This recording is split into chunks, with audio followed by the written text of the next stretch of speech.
मैं पागल हूँ। हाँ, सच में। जो सुबह-सुबह अपनी नींद खराब करके ये मूवी देखने चलेगा, जिसकी मुझे बहुत एक्सपेक्टेशंस थी, बट मुझे जिस चीज़ का डर था, वही हुआ। सिर्फ़ इतना ही नहीं, मैं अपने साथ-साथ 3 बंदों को और ये पिक्चर दिखाने ले गया और वो भी सारे बहुत ज़्यादा डिप्रेस्ड थे। तो हाँ दोस्तों, आज मैंने देखी है रॉकिंग स्टार यश भाई की मूवी टॉक्सिक। इस मूवी ने मेरा दिमाग बहुत टॉक्सिक कर दिया है, मैं क्या बोलूँ। But the point is, movie की स्टोरी थी क्या?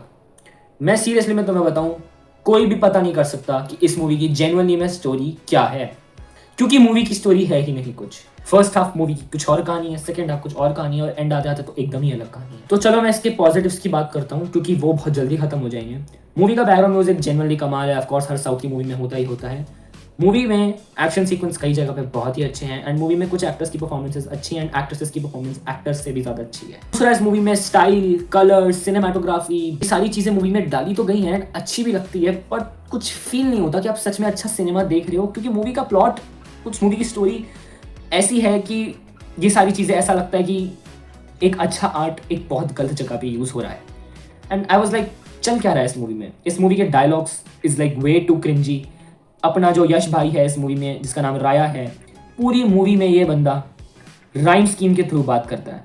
ये बंदा ऐसा लगता है कि शायरियों में ही बात करता है, या फिर इस मूवी में अपने आप को कूल शो करने के लिए और एकदम ग्लोबली ऑडियंस लेने के लिए अलग अलग भाषाएं एंड ऑफ कोर्स इंग्लिश को घुसाड़ा गया है इतनी बार विदाउट एनी सबटाइटल्स। ऐसा नहीं कि इंग्लिश नहीं समझ आती, बट इंडिया में बहुत सारे ऐसे लोग हैं जिनको इंग्लिश नहीं आती और आप इंग्लिश ऐसी मूवी में डाल रहे हो।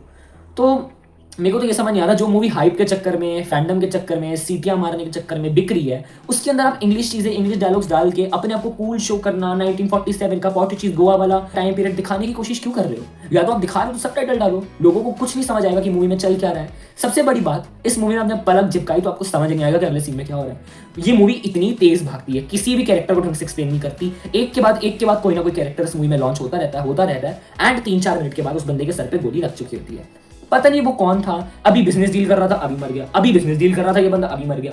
पता नहीं कौन आता है, डायलॉग बोलता है और वो टीम में होता है और फिर वो मर जाता है। लाइक एक पॉइंट तो तुम्हें ऐसा लग जाएगा, हम 4 बंदे बैठे हैं, 4 बंदे, ठीक है, मेरा दिमाग कमजोर हो सकता है, 4 बंदों का दिमाग कमजोर नहीं हो सकता। मेरे साइड में जो बंदा बैठा था वो 95% लेकर आया हुआ है। सबके दिमाग में ये चीज चल रही है कि ये मूवी समझ आ रही है या नहीं आ रही, और जब आ भी रही है, जितना टाइम हम प्रोसेस करने में, समझने में लगाते हैं, इतनी तेज ये मूवी भाग रही है, उसका अगला सीन आ जाता है, वो स्किप हो जाता है और फिर हमें और आगे समझ नहीं आती कि मूवी में चल क्या रहा है। तुमने ट्रेलर्स और टीजर्स के हिसाब से देखा होगा कि मूवी में सिर्फ सेक्स सूट्स दिखा रहे हैं, तो भाई मूवी में उतना ही सेक्स सूट्स है, क्योंकि उनके पास ज्यादा कुछ था नहीं दिखाने को।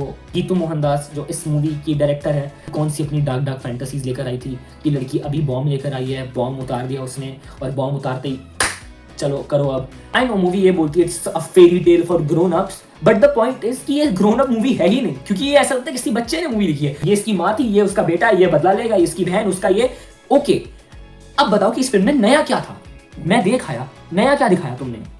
एंड अब ये बोलेंगे जो जिन लोगों ने मूवी बनाई है, क्लाइमैक्स नया था भाई, हमने इतना बढ़िया ट्विस्ट डाला है। मेरे पीछे कोई एक ऐसा पोस्टर है जो ये ऑलरेडी 15 साल पहले कर चुका है, जो तुम अब क्लाइमैक्स के नाम पे दिखा रहे हो ना कि हमने बहुत बड़ा ट्विस्ट डाल दिया, क्या बढ़िया आर्ट प्रेजेंट कर रहा है, क्या बढ़िया सिनेमा है, क्या बढ़िया चीज डाली है, क्या बढ़िया ट्विस्ट, ऑलरेडी कोई कर चुका है। इनडायरेक्ट स्पॉइलर दे रहा हूं मैं तुम्हें मूवी का, इनडायरेक्ट स्पॉइलर। वो ट्विस्ट जेन्युइनली शॉकिंग था, बट फिर आपको एक क्वेश्चन हो जाता है, ये तो कोई ऑलरेडी कर चुका है, तो नया क्या था मूवी में? था क्या? ये गैंगस्टर वर्ल्ड हम पहले देख चुके हैं, ऐसी स्टोरीज हम ऑलरेडी पहले देख चुके हैं। And the point is, movie her 10 minute में अपनी स्टोरी चेंज करती है, हर 10 मिनट में मूवी किसी और एंगल पे चली जाती है। तो आपका दिमाग ही नहीं प्रोसेस करता कि भाई मैं 3.5 घंटे की पिक्चर देखने आया हूँ या क्या चल रहा है। ये मूवी 3.5 घंटे से भी ज्यादा लंबी लगती है। इट फेल्ट लाइक 5-6 आवर्स मैं एक ही जगह पे बैठ रहा था। और जब आप ट्विस्ट डाल भी दो तो वो ट्विस्ट हिट नहीं करता इतना, क्योंकि आप इतनी देर से एक जगह बैठे हुए हो, अब आप बोर हो रहे हो एक ही चीज कर करके। पूरी movie feels like a trailer और एडिट ऑफ यश, क्योंकि पूरी movie is like no story. Movie में बीच बीच में डायलॉग ऐड कर रखे हैं, बैकग्राउंड म्यूजिक खत्म। ऐसा लगता है मैं कोई ट्रेलर देख रहा हूँ, कोई एडिट। एक तो एडिटिंग इतनी माशाल्लाह इस मूवी की, मैं क्या बोलूँ, इतनी खराब एडिटिंग। आधे आधे इतने सारे प्लॉट होल्स मूवी ने मिस्ट्री बना के छोड़ रखे हैं जो अनरिजॉल्व रह जाते हैं।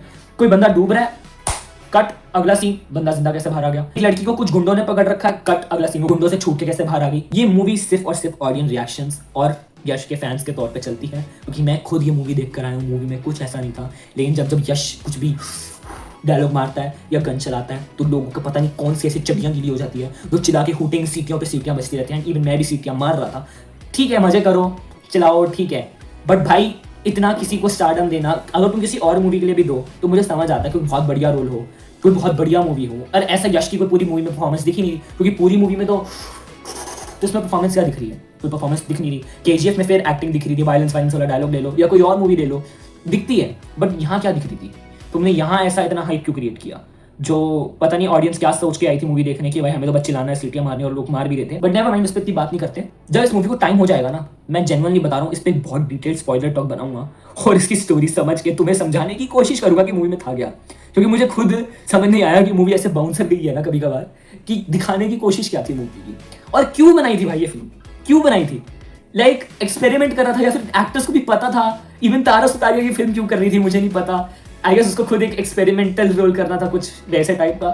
तो मैं देखना चाहूंगा कि ये मजे मजे के लिए बनाई गई है मूवी, या ये सच में ऐसा हमने सिनेमा बनाया है, ऐसे वाले माइंडसेट से मूवी बनाने की कोशिश करी गई है, क्योंकि ये सिनेमा तो कतई मेरे हिसाब से नहीं था, बस बार बार कोशिश करके वो जो ऐसे डाउनग्रेड आता है ना, मैं क्या बताऊं। बाकी परफॉर्मेंस इस मूवी में कुछ जगह पे ठीक थी, यश की सेकंड हाफ में बहुत बढ़िया परफॉर्मेंस थी सेकंड हाफ में, फर्स्ट हाफ में इतना कुछ खास नहीं था यश की परफॉर्मेंस, लेकिन कियारा और तारा सुतारिया की परफॉर्मेंस मुझे सम पॉइंट पे बहुत अच्छी लगी। जब वो दोनों कैरेक्टर्स आमने सामने आते हैं तो एक इंटेंस माहौल होता है मूवी में। बाकी मैं ये सोचना चाहूंगा कि अगर आप एक बड़े स्केल पे मूवी बना रहे हो, आप या तो रन टाइम छोटा रखो, कि अगर आपको इतना बड़ा ट्विस्ट डालना है, अगर आप बहुत बढ़िया ट्विस्ट डालो, ट्विस्ट को थोड़ा अच्छे से एलैबोरेट और एक्सप्लेन करके रन टाइम छोटा करके कर सकते हो, मूवी को इतना बड़ा करने की जरूरत नहीं थी अगर आप ऐसी मूवी बना रहे हो। और दूसरा, अगर आप इतने बड़ा बजट लेके बना रहे हो तो अपनी राइटिंग, अपने डायलॉग्स थोड़े अच्छे रखो, जो क्रिंज फील ना हो। और मूवी में क्रिंज सीन्स, कोई बंदा लेटा हुआ गन पकड़ के पैर से उसकी गन उठा के लोगों को मार देना, तो ये बहुत क्रिंज फील होता है। कुछ एक आधी समझ आती है चीज़ें कि आप एक्टर को ओवर पावर कर रहे हो और उसका ऑरर फार्मिंग कर रहे हो, कुछ जगह समझ आती है, बट पूरी पिक्चर में समझ नहीं आती कि वो आएगा सबको मार देगा, कुछ भी हो जाएगा। मूवी में एक लिटरली सीन है जिसमें प्लेन फटता है, नीचे आता है, सब मर जाते हैं, लेकिन वो ऐसे करता है, वो बच जाता है, जितने भी टुकड़े होते हैं ऐसे ऐसे कर करके। सबसे बड़ी बात, मुझे ये समझ नहीं आ रहा ये कौन सा गोवा है जो मैंने आज तक नहीं देखा, और ये कौन सा गोवा है जिसमें ठंडा मौसम, बर्फ, स्नोफॉल होती रहती है। ये कौन सा गोवा है? गोवा में कब स्नोफॉल हुई? मुझे प्लीज ये जानना है, जेन्युइनली जानना है। मैं गोवा से नहीं हूँ, बट मुझे इतना पता है कि गोवा में गर्मी होती है, सर्दी भी होती होगी, बर्फ कब पड़ती है इतनी ज्यादा? कब? कश्मीर है या गोवा है? गाड़ी चलाते चलाते गोवा से कहाँ पहुंच गया जहाँ पे इतनी बर्फ आती है? मुझे तो नहीं समझ आया अभी तक इस मूवी में ये क्या चल रहा है। बाकी जस्ट स्किप दिस मूवी। अगर तुम्हें एनिमल वायलेंस या टॉक्सिक टाइप लगती है ना, तो भाई तुम इस मूवी से तो बिल्कुल दूर रहो।